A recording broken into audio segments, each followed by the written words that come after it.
Okay.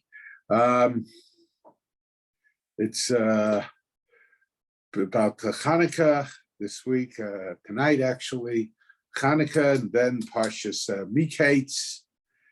Now, there's a strange Medrash Rabbi on the beginning. I discussed it, I think, last year also, at the beginning of Parshas Mikeitz.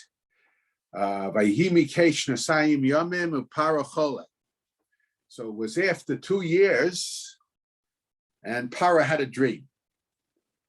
And this Medrash says, Kate Sam Lachoshech, and then came to the darkness.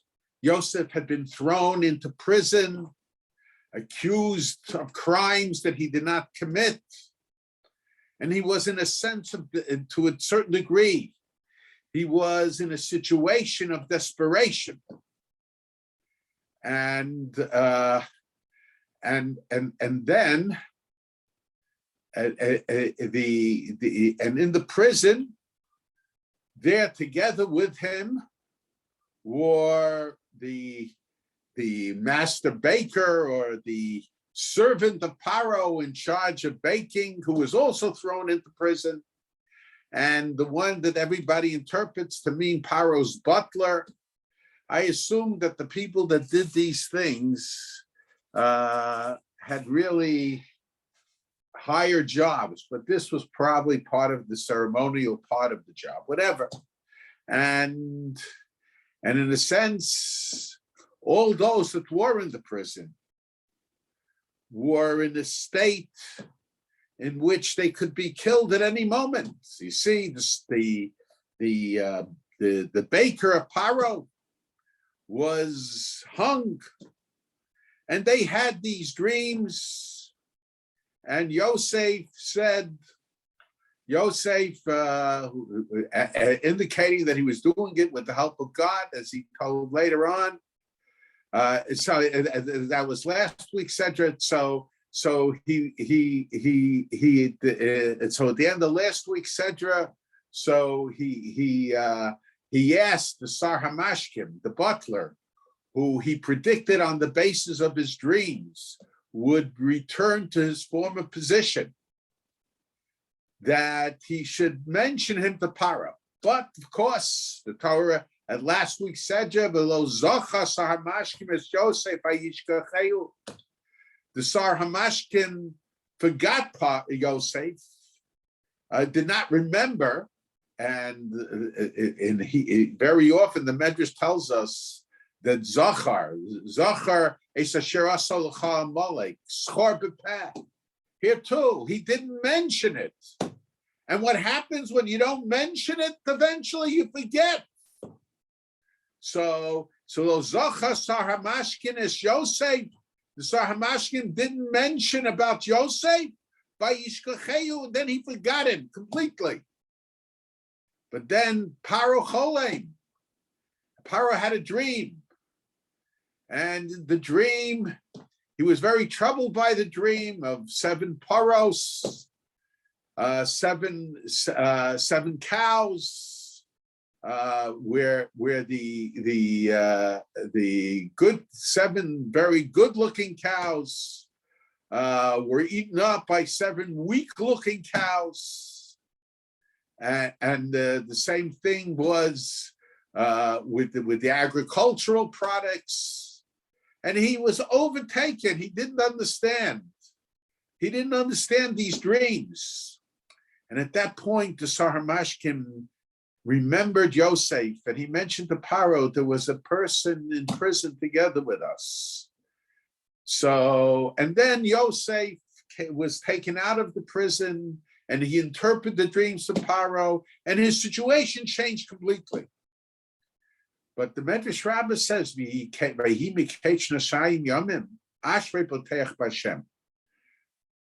blessed or happy or is the one who puts his trust in God, that Yosef, because he put his trust in the Sar Hamashkim, in the butler of Paro. He asked the Sar Hamashkin to mention him to Paro. Because of that, he had to spend 2 extra years in prison. And the Beis Halevi, it's a very famous Beis Halevi, the Beis Halevi asked the question. The Beis Halevi asked the question, just because he did his shtadlus, that's the word that they all use, that he in other words, you shouldn't just say a miracle will come, God will take care of everything. You have to take action yourself. So why is it? What did Yosef do wrong that he asked the Sar Hamashkim to intervene on his behalf, the Paro, that he was falsely put in prison and he did not do anything wrong? What was the problem? And the Beis Halevi says that everything depends on the madrega of a person. Somebody in shul this morning asked me a question. He said, there's a mitzvah of a chai b'hem. A person has to do everything that he can to remain alive.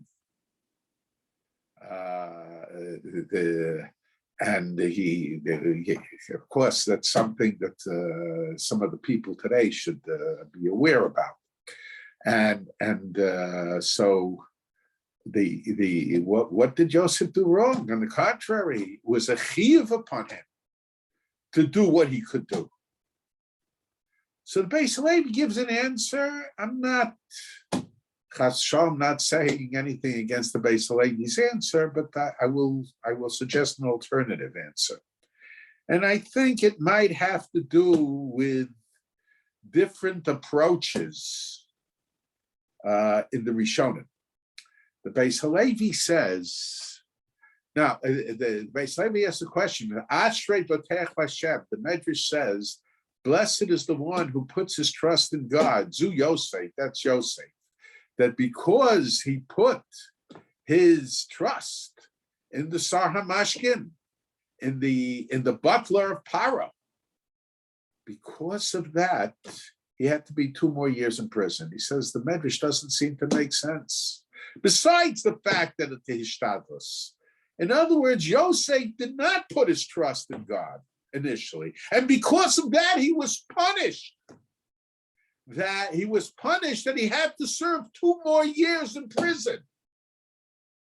So why does the Medrash say blessed or happy is the person who put his trust in God? This is Yosef. On the contrary, this Medrash mentions the fact that Yosef did not put his trust in God.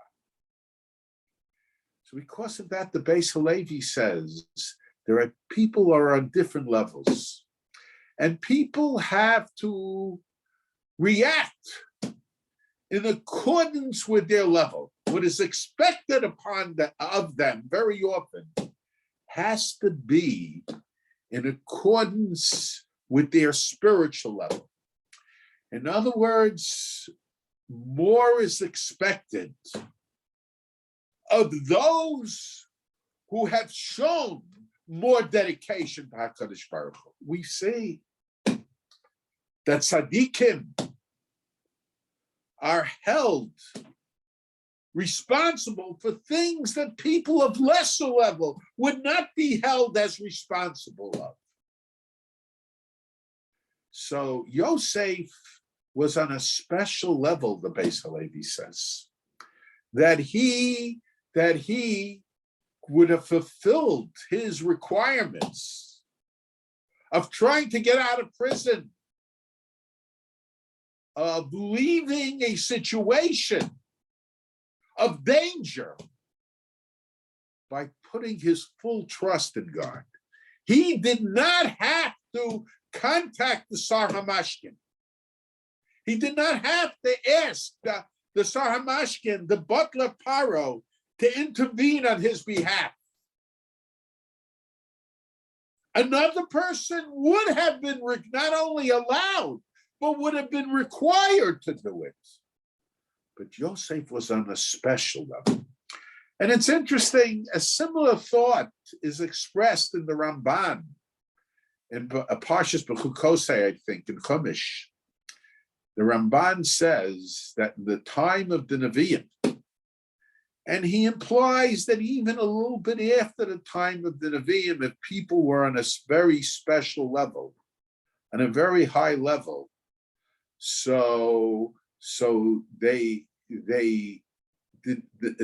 should, if they were sick, they should not go to doctors. Now, there are a lot of people today who unfortunately think that they're on that level, but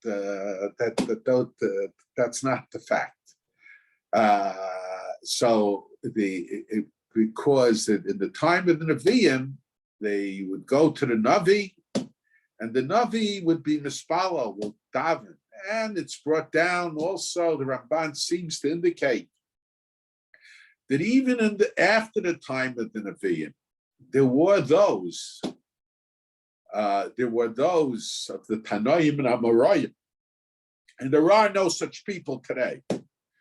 There were those of the Tanoim and Amoraim that did not need the needs of doctors. He doesn't say that that was true about all the Tanoim and Amoraim, but a few of them, and they did not have a need for a doctor. In other words, because of their through acting in a spiritual manner, let it be tefillah, let it be davening, they were able to overcome the possibility of physical and medical hardships. So the base, it's very similar to the idea of the Beis Halevi. Of course, it's talking about something altogether different. And so Yosef was on that high of a level that he didn't have to do it. So he says that's what the Medrash means. Ashrei Boteach b'Hashem. Blessed is the one who puts his trust in God. In other words, Yosef, as a general rule, was on that level that he put his trust in God. He put his trust in God, and he constantly put his trust in God. And because of that, he did not have to ask the butler of Paro to intervene on his behalf. Now, the truth of the matter is that if we accept what the Beis Halevi says, then we could suggest that we could suggest that that there is a special connection between Parshas Mikeitz and Chanukah. I already discussed last week. Do we have to suggest that there is a connection, or is there reason to suggest there is a connection between the Sedras that come at the Chanukah period of time and the events of Chanukah? So, because there is a discussion as to whether by Chanukah there are three mitzvahs. There are three levels of the mitzvah of Chanukah. Nerishu Beso, the basic level of the mitzvah of Chanukah, is lighting one candle for the whole household. And it doesn't depend which night it is.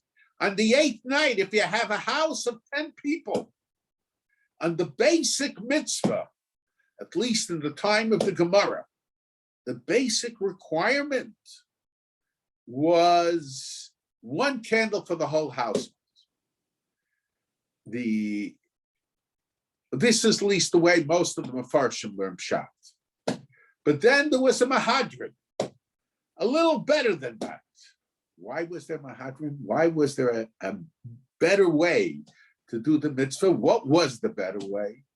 ner l'chol echad echad, one candle for each person in the house. And it didn't make a difference if it was the first night or the 8th night. If there were 10 people in the house, the first night there were 10 candles. And on the 8th night, there were 10 candles. And then there was the Mahadrin Min HaMahadrin, the highest level, the Mahadrin Min HaMahadrin. So the first night, they did 1 candle. The second night, they did 2 candles. The third night, 3 candles. Some say that it was done that way for the one set of candles for the whole household. No, it was one person lit, regardless of how many people were in the household. One person lit 1 candle the first night. The second night, 2 candles for the whole household. The third night, 3 candles for the whole house. The others that say no, that seems to be most Ashkenazi communities, not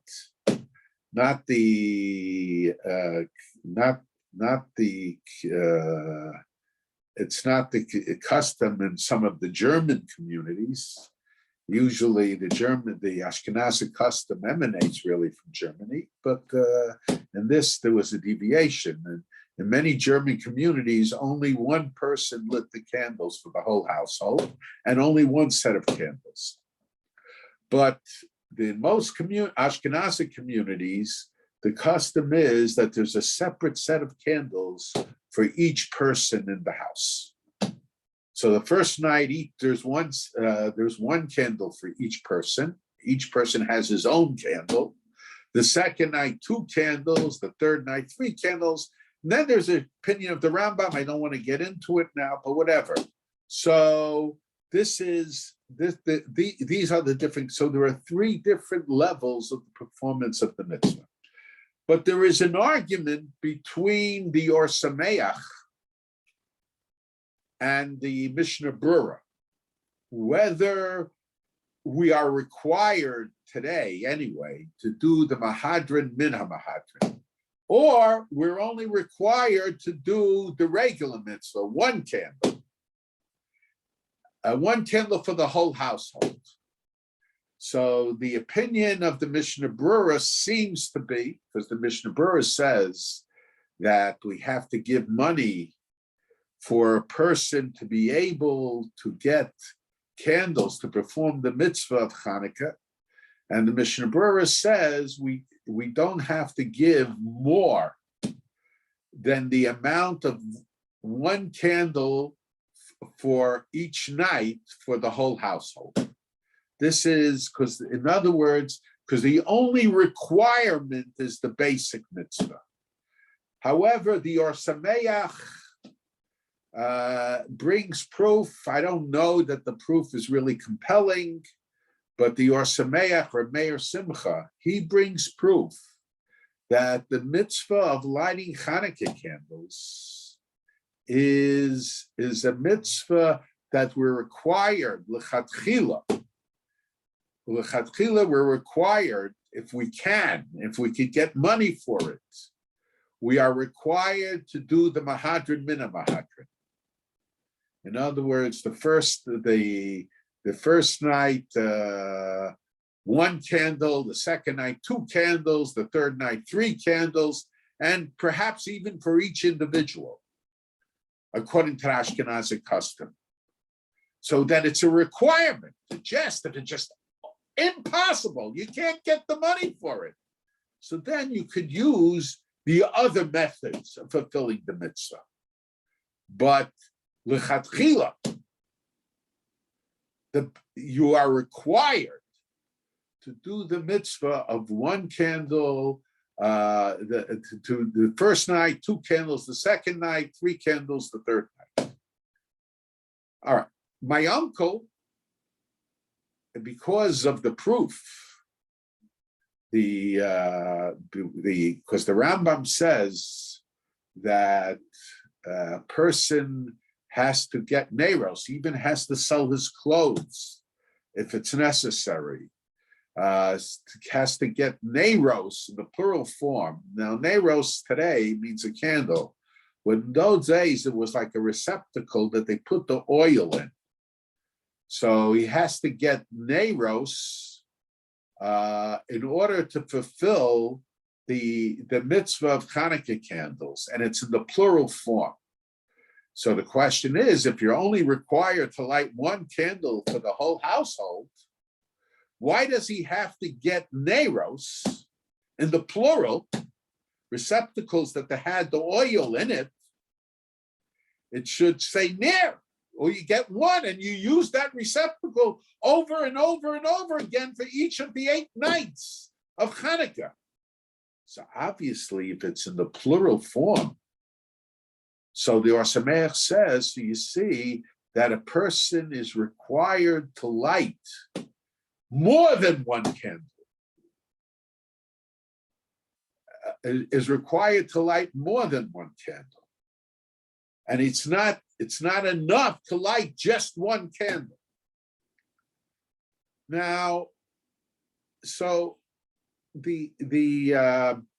now I don't think it's necessarily a compelling proof, but okay. The reason I don't think that it's a compelling proof is that because if it's mentioned that if the receptacle was made out of the earthenware of those days, and the receptacle became disgusting, so which seemed to have been what happened when you used the earthenware candles.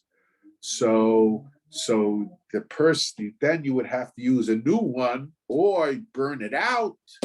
So it seems that there were a lot of situations, depending on what the receptacle that you kept the oil in, what the ner was made out of. There were situations that you would need other candles as well, other neros, other receptacles for the oil as well. So we see from so I don't think that the Or Sameach's proof is a compelling proof, but you could say the Rambam doesn't say he's dealing with a specific case. He seems to say a general law, a general rule. So because of that, the Or Sameach felt that you're required to not be content with the basic mitzvah, but you should, if you can, if at all possible, to do the best possible way of lighting a candle for each night. On the 5th night, 5 candles, and perhaps for every individual in the house as well. So this was the opinion of the Or Sameach. My uncle, and the shiurim that were published, he didn't write it; others wrote it, but they were writing over what he said. He seemed inclined to accept the proof of the Or Sameach that it varied. But my uncle said something, and that's, I think, very interesting. He said that it really varied on the person, because the expression of the Gemara is v'hamahadrin. And as a matter of fact, Rashi says, so my uncle learned not that they beautify this mitzvah or they run after this mitzvah, but those who beautify and run after mitzvahs in general, or v'hamahadrin minahadrin, people who always try to go that extra step in mitzvahs, by Chanukah are required to go to the extra step as well. Now, the question is, why is it that there should be such a requirement? My uncle didn't explain that, but we could say that because the miracle itself, because the law was that when the masses of the Jewish people became tameh, became contaminated, which was the situation at that time, because they came in contact with the dead. They just fought a war. They only had one pach of oil, one container. I guess that's the best word for a jug, a container of oil that would only last for one night of pure oil. So in theory, the law was that when the masses become contaminated, they could have used the contaminated oil when they didn't have pure oil. But the miracle was that the mitzvah was able to perform in the most perfect manner. So therefore, the Jews searched, they really searched hard for that container of oil. Why did they search hard? Because they wanted to perform the mitzvah in the most perfect manner. So as a reward of wanting to perform the mitzvah in the most perfect manner, God created a miracle that they were able that the mitzvah of performing the mitzvah of lighting the menorah in the most perfect manner went for all 8 days. So because of that, we could explain what my uncle said, that those who try to do things, the mitzvahs, in the most perfect manner, they have a special obligation to demonstrate the reward that was given for Chanukah, to demonstrate in the most perfect manner also. So, but whatever it is, according to the way my uncle learned, Bahamahadrin, those who generally perform the mitzvah in the most perfect manner, they're not content with just doing the basic requirements. So they're required to do the mitzvah in the most perfect manner also. So that's why, so we could say, according to the Beis Halevi, there is a correlation. In other words, people who are on a certain level are required to maintain that level, even in time of trouble, if they can do it. And so Yosef, Ashrei Boteach B'Hashem, blessed is the one who puts his trust in God. And in that, Yosef, to a certain degree, he failed. But he came to recognize that. So that's why, so in other words, Parshas Mikeitz emphasizes the importance of maintaining that higher level when one continuously climbs. In other words, a person should be constantly on guard, not to lower his level. And in a sense, it's interesting. But I think that there is another possible approach that we could use to explain this medrash and the connection between Mikeitz and Chanukah. Now, the Maharil, there's a very strange Maharil. The Bach in Hilchos Chanukah brings the Maharil down. The Maharil says that there was a custom. There are those that want to change the text of the Bach. I don't think that it's necessary on this, but the Maharil says that there was a custom. He doesn't say it's a requirement, but the Maharil says there was a custom not to do malacha, not to do work. Now, I don't think it means necessarily the work, all the work that is prohibited on Shabbos and Yom Tov, but maybe, whatever it is, on the first day of Chanukah and on the 8th day of Chanukah. As a matter of fact, the Maharil explains, could be it's the Bach that explains it. Chanukah means Chanu Chafhei. They rested on the 25th. So everybody, the Rishonim explained Chanukah, hey, they rested on the 25th to mean they rested from war. However, the Maharil and the Bach in explaining the Maharil says Chanukah means they rested from work, because on the first day of Chanukah and the 8th day of Chanukah, although it's not a requirement, there was a custom, and perhaps it was a custom that they practiced in the first years of Chanukah, not to do work on the first day and the 8th day. And the question is, what was the reason for this custom? Now it's very interesting. When we take a look at the holiday of Chanukah, there's a very famous dispute between Beis Shammai and Beis Hillel.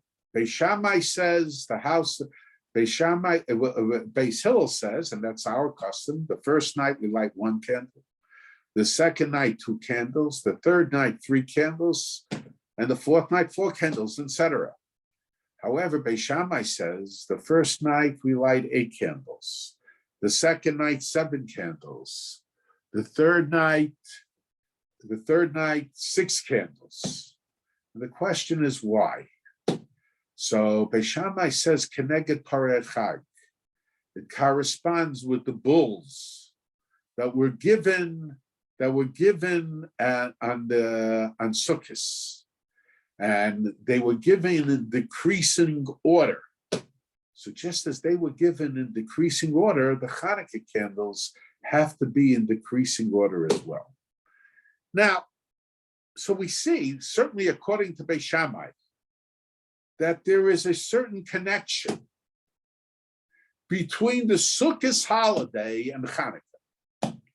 Now, historians claim that the Chanukah was initially instituted because the Jewish people were not able to celebrate Sukkot. In a sense, it was like the Chag Yosef. It's even brought down in historical books that on the first Chanukah, Jews took lulavim and esrogim. So Chanukah was identified somehow with Sukkot. Now, because the Greeks did not allow the Jews to observe Sukkot. The Greeks didn't allow the Jews to observe anything. So, but apparently there was something special about Sukkot that had to do with Chanukah. And I want to understand, what was it that was special about Sukkot that had to do with Chanukah? Whether you accept what the historians say or you don't accept what the historians say, but what was special? And I think what is special is because Chanukah is the holiday of the Mizbeach.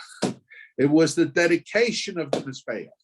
A matter of fact, what is the laning? What do we read from the Torah during Chanukah? We read about the korbanos, the sacrifices that the Nesiim, that the prince, the leaders of each tribe of Israel gave at the dedication of the Mizbeach, at the dedication of the altar. Now, the Nesiim,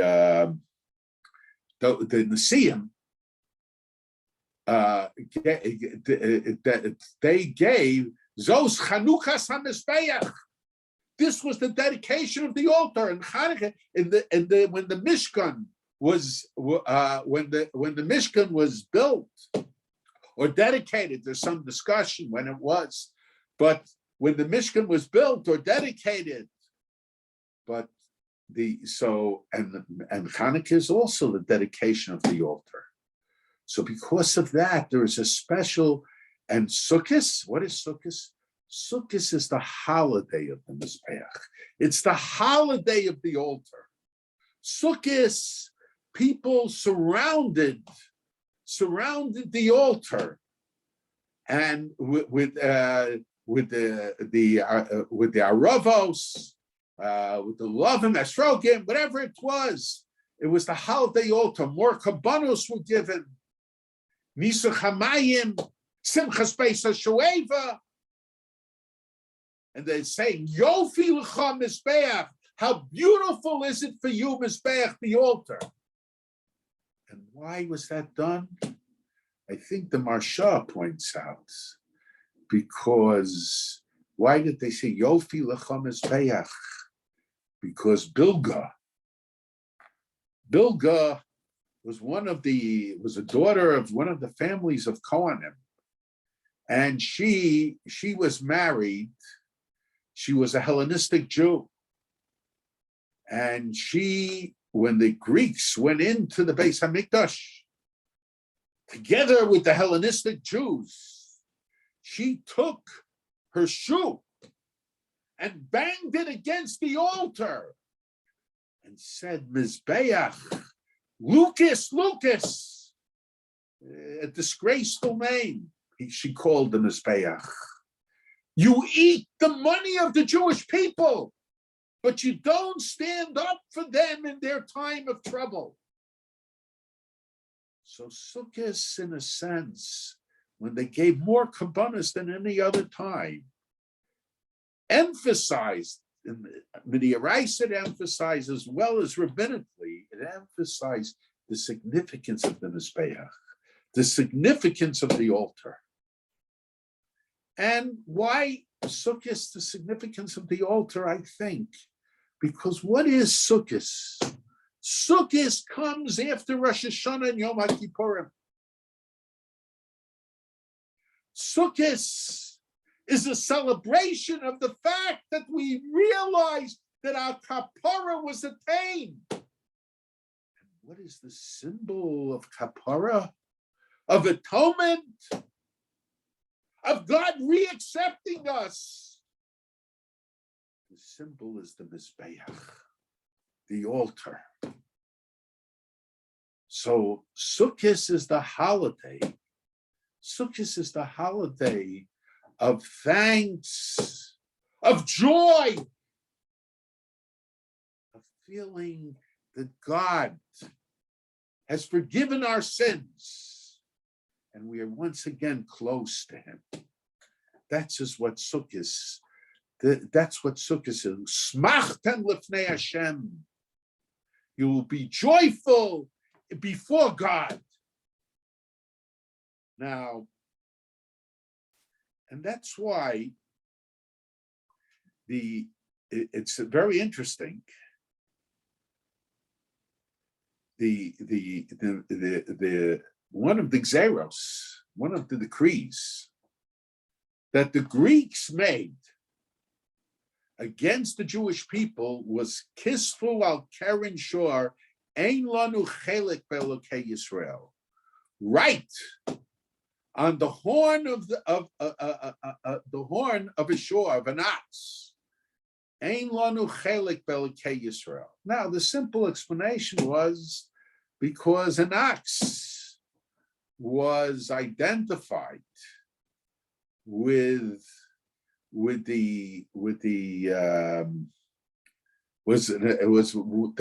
those days as one of the most basic things that were necessary for agriculture. So they plowed with the oxes. The oxen was used for in their society. And so a person wouldn't be able to function financially without the ox. So therefore, Kispu al Keren Shor Ein Lanu Chelik Be'Elokei Yisrael. However, the Maharal explains it somewhat differently. And the Maharal says that the shore is identified with the Egel Hazav. And he says that the Greeks tried to get the Jews to understand that because of the Egel Hazav, now I don't know if they mean just the Egel Hazav, or the Egel Hazav was symbolic of all the sins that the Jewish people committed throughout the generations. That God does not want to have anything to do with them. They have no hope from the God of Israel. Ein lanu chelek elokei Yisrael. There is no hope. They wanted to say, you can't do tshuva. You are lost from the perspective of the God of Israel. Something that many of the religions have tried to do, repeat over and over in different forms and different shapes. So this is what the Greeks tried to do. Now, and in a sense, that was what Bilga did. Bilga,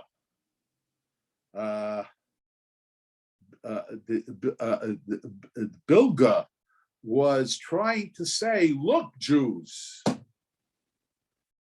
you want atonement and everything. You're not getting atonement from God. Why are you loyal to God? It's time to become a Hellenist.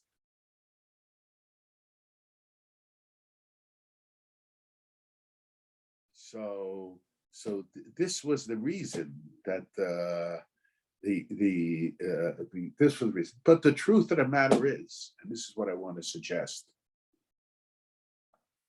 that the holiday of Chanukah, on the contrary, is a celebration that God is reaccepting us. And we see that the sin was that they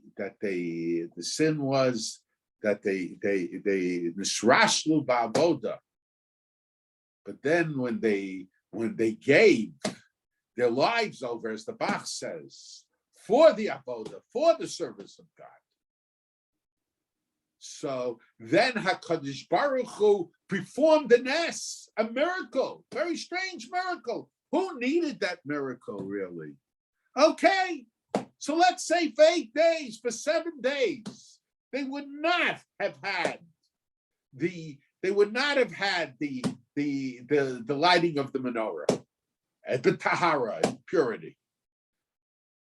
So what? But what did it show? It showed that God was interested in their service and was interested in their service in the most perfect way. And that, in a sense, strengthened the resolve of the Jewish people against what the Greeks told them. The Greeks tried to depress them in terms of God, and to say they have no chance with HaKadosh Baruch Hu. So the miracle of Chanukah was, no, God is interested in our service. He wants us to be close to Him, and He wants to be close to us. And it's very interesting. The Rambam in the Geras Hashmad, I've mentioned this.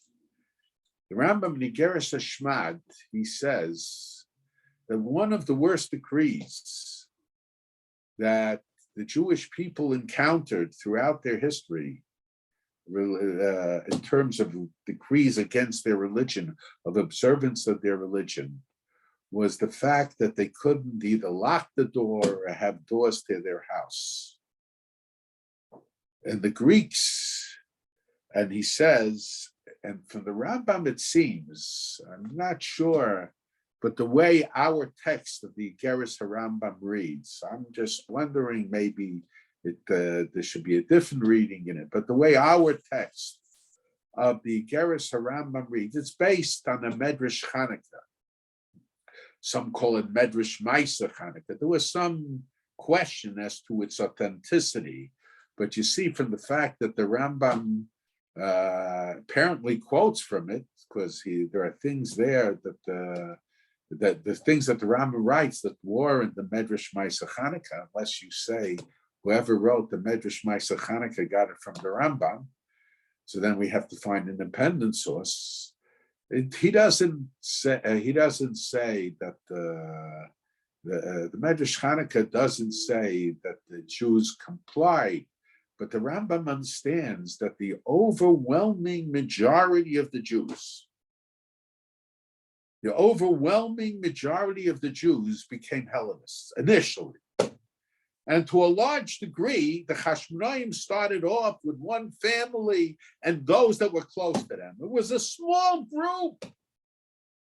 But eventually, large numbers of Klal Yisrael, large numbers of Jews, who previously were Hellenists,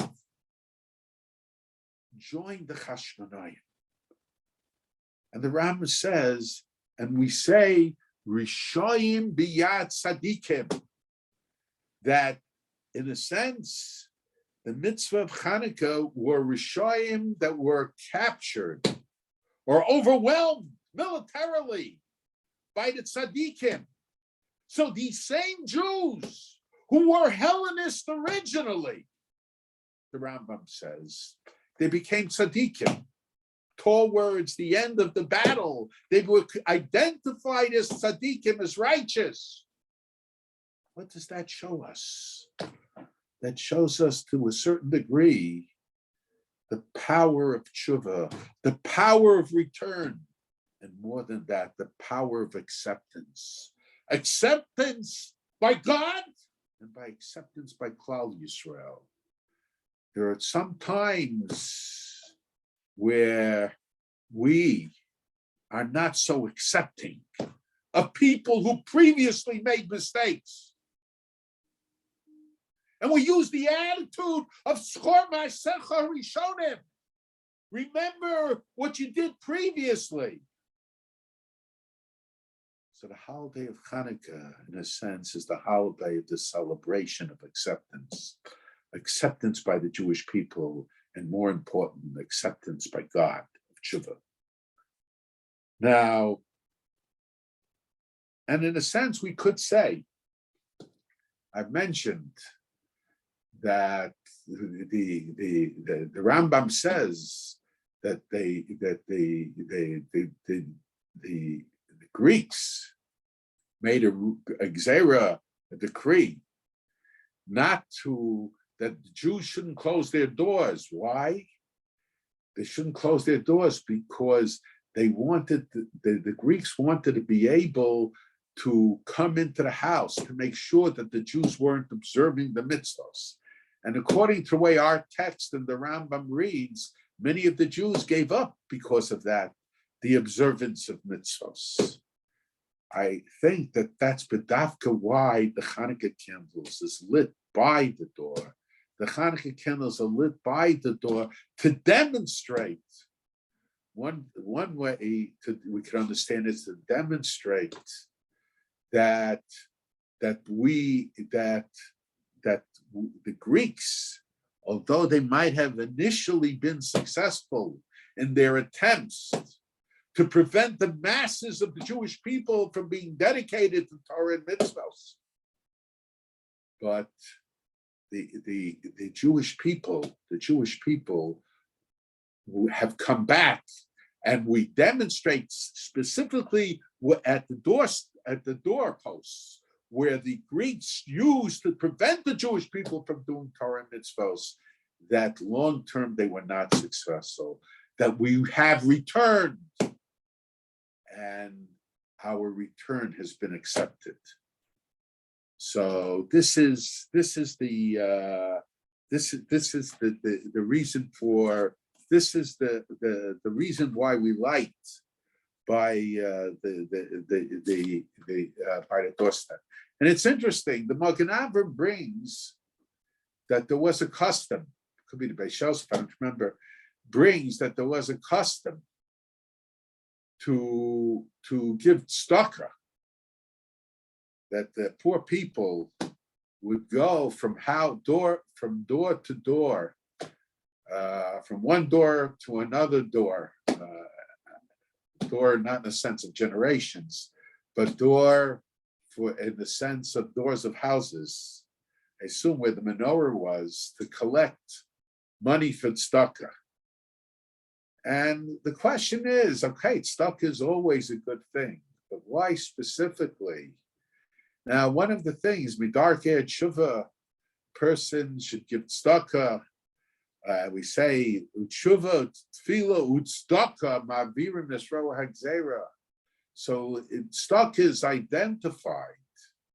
identified with Teshuva and with the perpetuation of Teshuva. And especially Chanukah, the Rambam says about the Greeks, Upashtu Yadam b'mamonam shel Yisrael. They took away, the Greeks took away the money of the Jewish people. So it could be to demonstrate our negation of what the Greeks did. We give money to the Jews. To which Jews? To the poor Jews. And specifically, it's special because it's a holiday of Teshuva. And the whole holiday is returning.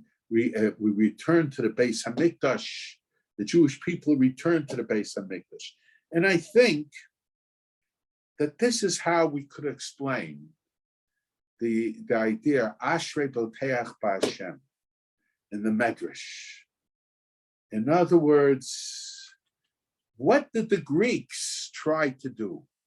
The Greeks tried to destroy all hope of the Jewish people. There is no hope with the God of Israel. So, Asher B'Teach B'Hashem, what was the problem? What was wrong? Yosef did hishtadlus. There's nothing wrong with doing hishtadlus.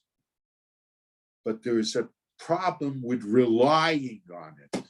Why did Yosef have to be in jail for 2 extra years? That was the problem that bothered the Medrash. Why did he have to be in prison 2 extra years? So I think Yosef asked the Sar Hamashkim, the butler of Paro, remember me to Paro. And for 1 year, every day Paro said, maybe today, Yosef said, maybe today, the butler will tell Paro about me.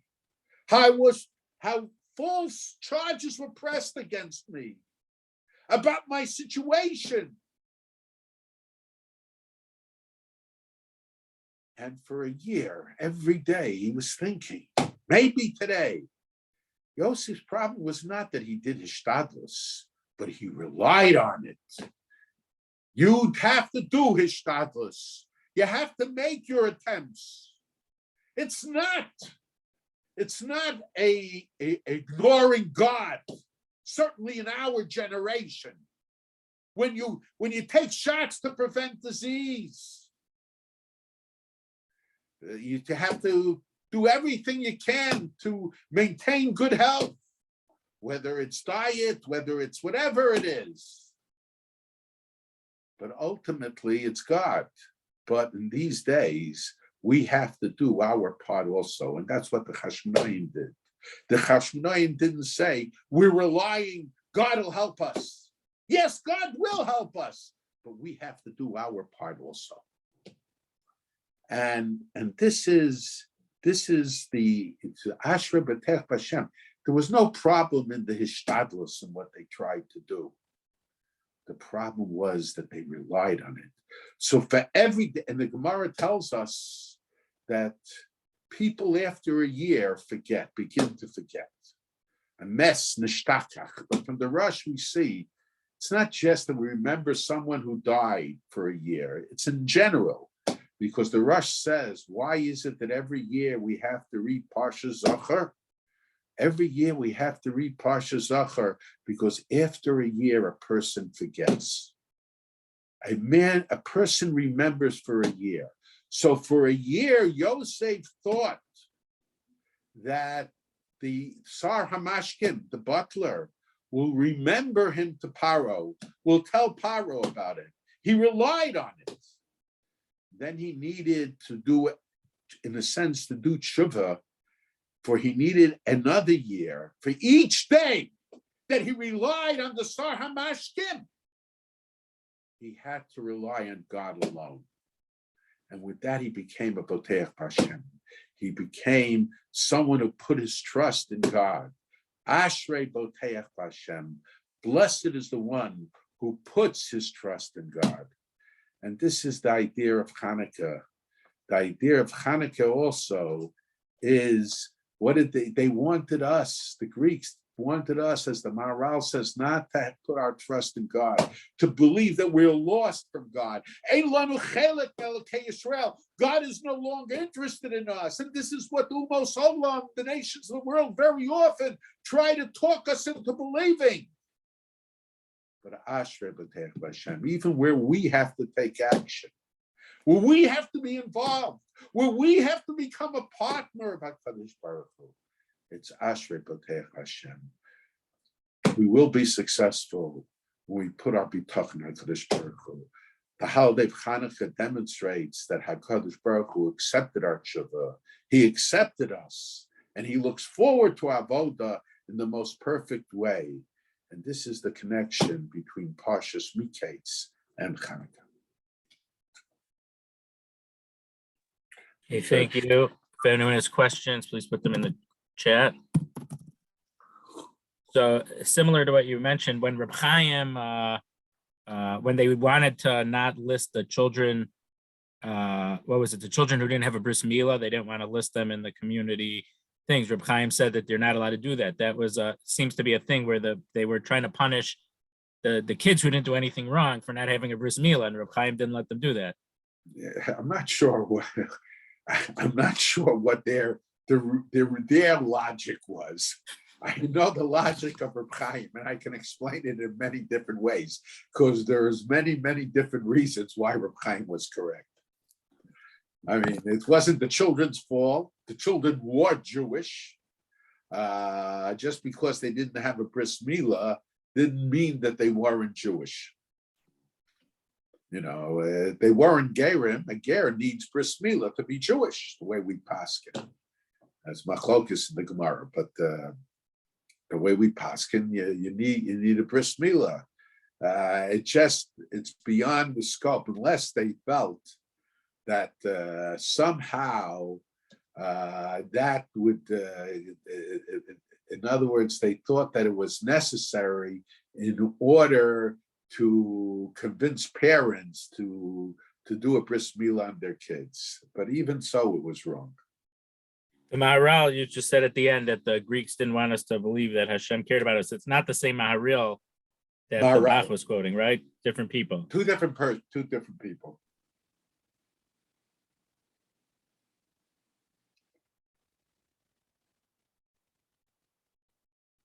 Okay, does someone who is at a level where they should only trust Hashem know that they are at this level? Well, I'm not sure. Do they know? Well, let's say if they're at that level, usually they would know. It's possible that was Yosef's problem. Maybe Yosef didn't realize he was at that level.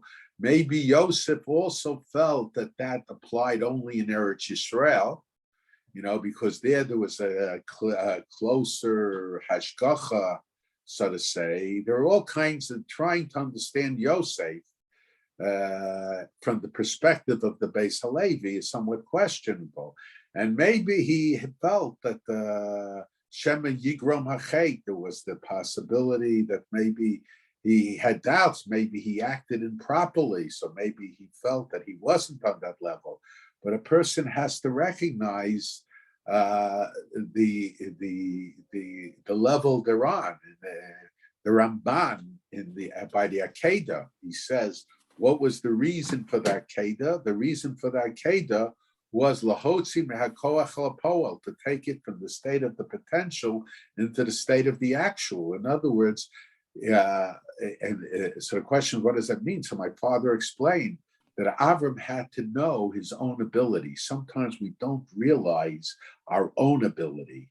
And sometimes our ability, it manifests itself in the level that we are in, because the more we do, the greater our ability becomes. How is it that when the Yetzer Hara grows stronger, as a person grows in their level, the person is still expected to maintain their bitachon? That's right. If But if are they supposed to not stumble, or what about the pasuk of Shiva Yipol Tzadik V'Kam? because it's become, that's right. It has to be become. So it's not to say that a tzaddik is a tzaddik because they never make a mistake. We have to learn that you make a mistake, but that's then right. But fix you it. can, that's correct. That's correct. For those of us who missed the keynote address from the Good Convention about brownies and kiddush clubs, anything you want to say about that? I have no idea what they said. Yeah, not about them, about kiddush clubs. I'm opposed to kiddush clubs for many reasons. One reason is because that's not the reason that kiddush clubs, they shouldn't just leave the tzibur the way they do it. There might be a different type of kiddush club. Also, I'm opposed to anything that initiates people into drinking. I think this is people don't realize that this is one of the major problems that we are facing in contemporary times, where people use religion in order to initiate a tendency for drinking, and it has very serious consequences. We don't realize the mistakes and the pitfalls that people encounter and fall in as a result of their drinking. Okay, thank you. There's no other questions. So thank you. For those in Israel, happy Chanukah. For those who are in the time zones behind Israel, a happy Chanukah tonight. And Amir Hashem will see everyone next week. Okay.